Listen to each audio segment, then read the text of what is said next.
Is Lamar Jackson handling his contract situation the right way?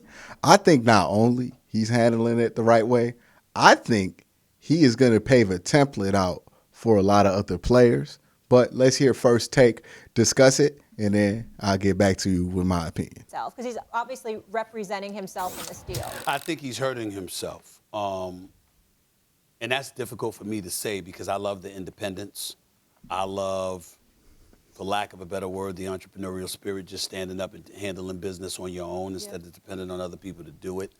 I respect that. I can appreciate that. But this is the sport of football. And if I remember correctly, they have the rights to him for the time being. They can franchise him. You talk about not one, but probably 2 more seasons he could be in a Baltimore Ravens uniform before moving on. This is... Boom. All right. So everything Stephen A. Smith said there is every reason why Lamar Jackson does not have an agent and why him not having an agent, contrary to what a lot of people, including myself, going into this, thought is actually a benefit to Lamar Jackson, right? Because what Stephen A. is saying there is exactly what an agent would be telling him. And the reason that agent would be telling him that is not necessarily because it's 100% in the interest of Lamar Jackson. It's because the agent has other motives. Now, it's not a conspiracy, right? Most agents in the NFL represent multiple players, a ton of players, which means that to an agent, your relationship to a player is second to your relationship to all 32 teams. And what's the one thing all 32 teams don't want to do? It's give out big old fully guaranteed contracts. Now, there's 2 parts to that. Why don't teams want to give out fully guaranteed contracts? Well, it's about how fully guaranteed contracts and the money for them are handled. If you sign like that Aaron Rodgers deal that had $200 million guarantee, but it was technically a $500 million deal. If you sign Aaron Rodgers to that deal, the owner only has to put the $200 million of guarantees in escrow. Now, only $200 million. I mean, that's an unfathomable amount of money. But that's what they have to put in escrow. By the way, escrow means they have to put this money in a trust to a third party. What that means is that you have to have $200 million like liquid money. If you don't know money terms. So liquid money is like actual cash, spendable money. So you have to have that money in hand to put it in escrow, which means that you have to have that money like, not in the bank, but liquid. And the reason a lot of teams don't want to do that is, yes, on paper, a lot of these teams' owners are billionaires, right? But they're billionaires, and the way that you evaluate or value a billionaire's funds isn't necessarily by counting up the money in their bank accounts. The reason that we call these people billionaires and we know publicly that they're billionaires is because we're adding up the price of all their assets into their net worth, right? Like how much of is all their stuff worth? That's why if it adds up to $1 billion, they're a billionaire. Now, some teams are ran by billionaires because they're billionaires because they own a team that's worth $1 billion. So they're not really billionaires in cash.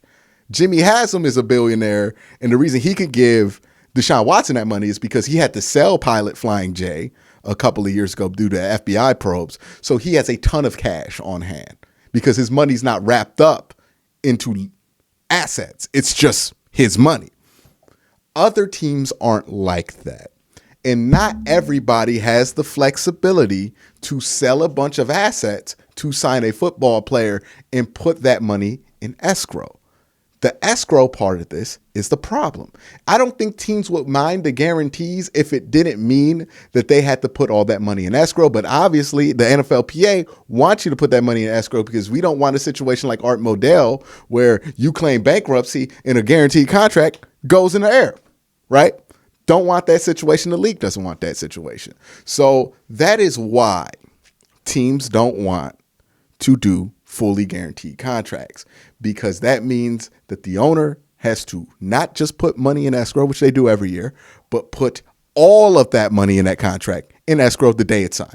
Like Deshaun Watson's $230 million is in a third-party trust somewhere waiting to be paid out to Deshaun Watson. It's there. Jimmy put it in the bank already. And that is what is required based on the NFLPA's collective bargaining agreement.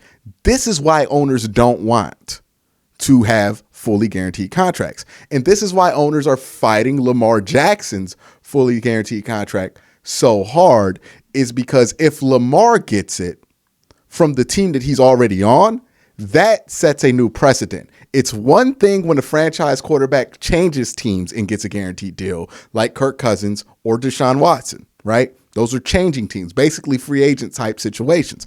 It's another thing when a quarterback gets that kind of a deal from the team that he's already on. It's never happened before.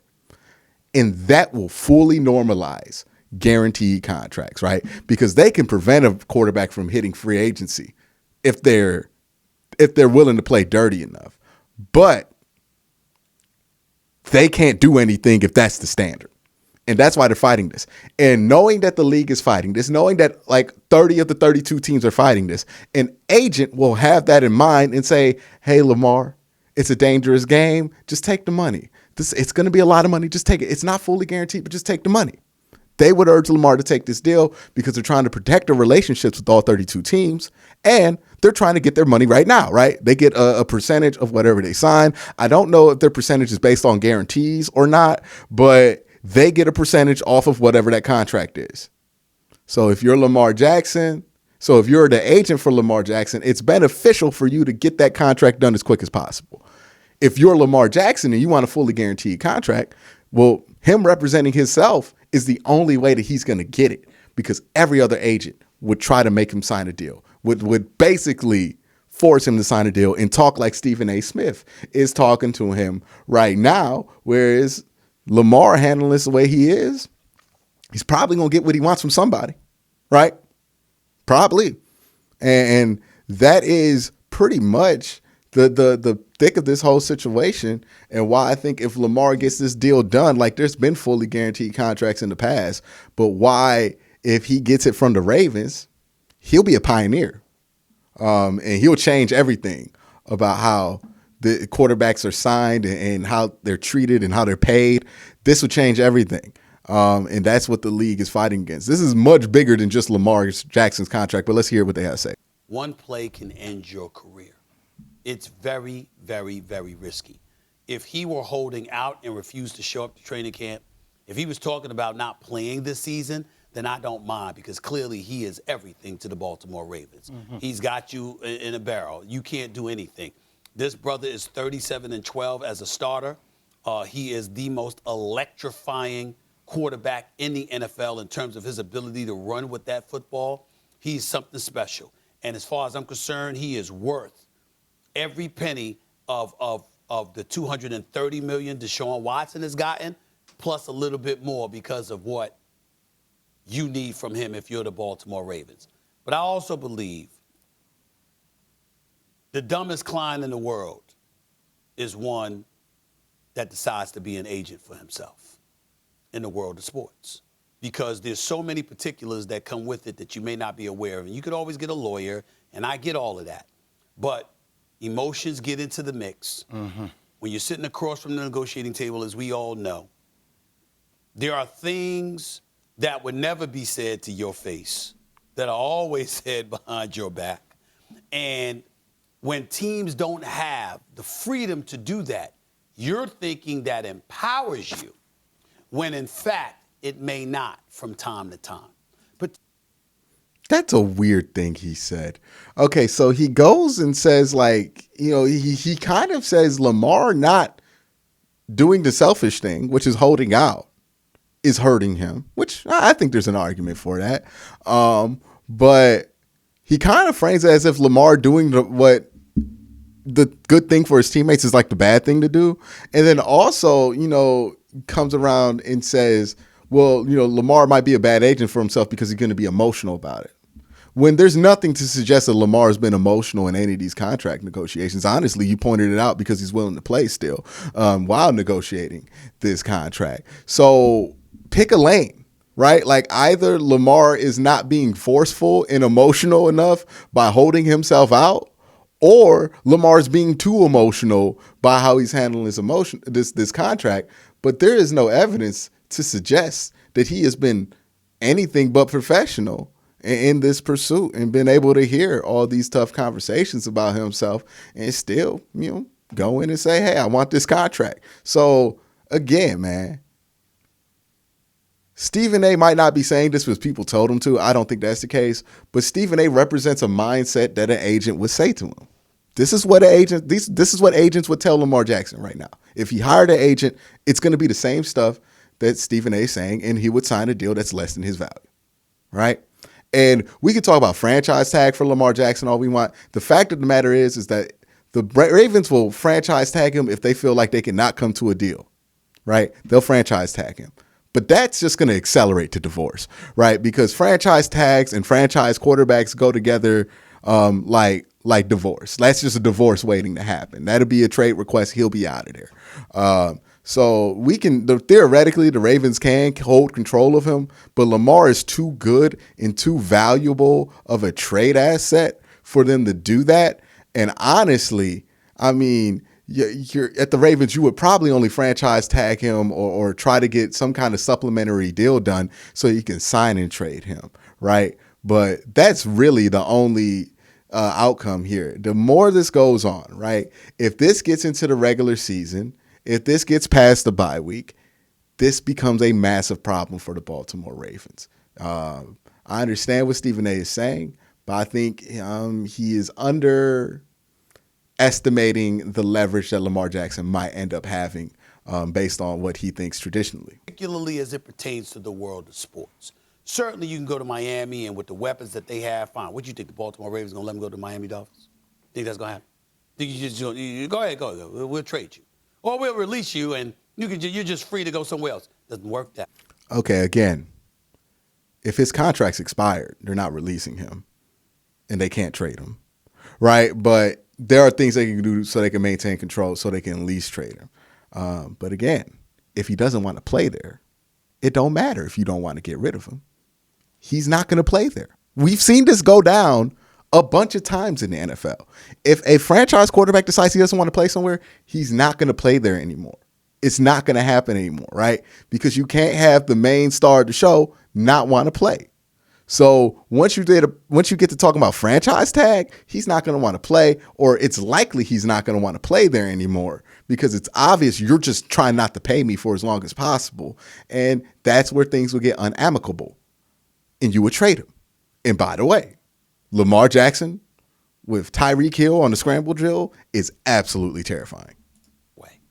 And so when you're in the business of football, continue specifically with how violent this sport is, I think it's best to get deals done sooner than later, per se. Dak Prescott might have been an exception, but remember, Dak Prescott got hurt, and Jerry Jones paid him anyway.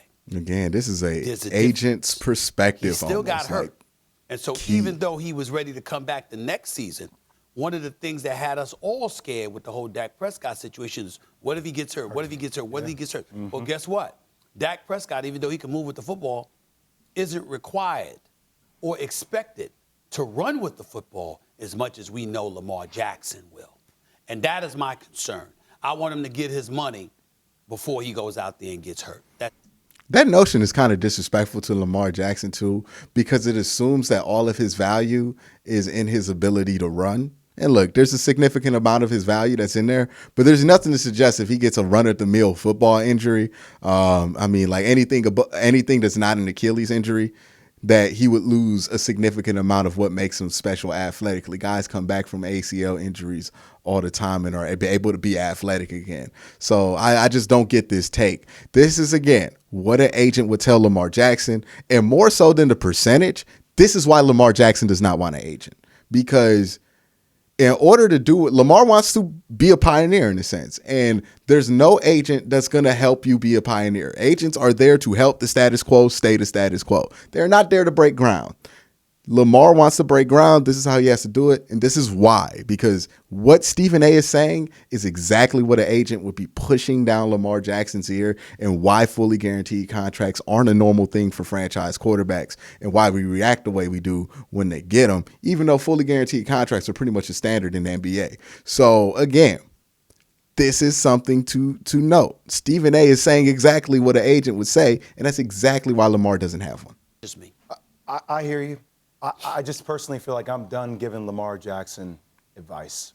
I really am. Every day we get asked about when he should sign a contract, what the contract should be. But I mean, since last year, he's probably earned himself an extra $50 to $60 million. So think about the quarterbacks that have signed guarantees since his contract has been up. Kyler Murray signed for $230.5 million, 160 guaranteed. You've had Deshaun Watson, $230 million guaranteed. The market has gone up exponentially. Now, look, I hear what you're saying about representing yourself. But one of the first lessons I learned in negotiating is extreme demands followed by small and slow concessions. So my thing is, Lamar's playing it by the book in his measure. I'm showing up to training camp. Meanwhile, we're rewarding all these other people, doing all these different things. Kyler Murray, leadership issues, question marks around his durability. Can he stay on the field towards the end of the season? Deshaun Watson, we know what talent he is, but the off-the-field issues. Here I am doing it by the book, doing it the right way. Yeah. And if history does show us, Deshaun, you talk about the quarterback for the Dallas Cowboys, still got paid in Dak Prescott even after he got hurt. Yeah. So if anything, you're looking at this Lamar saying, you know what? I'm not saying I would do it. I don't have the guts like that.